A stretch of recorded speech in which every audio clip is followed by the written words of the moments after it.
मुनिसुरस्वामिने नमः। ॐ ह्रीं हरहं श्री मुनिसुरस्वामिने नमः।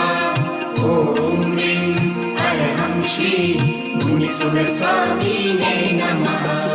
ॐ ह्रीं हरहं श्री नमीनाथाय नमः। ॐ ह्रीं हरहं श्री नमीनाथाय नमः।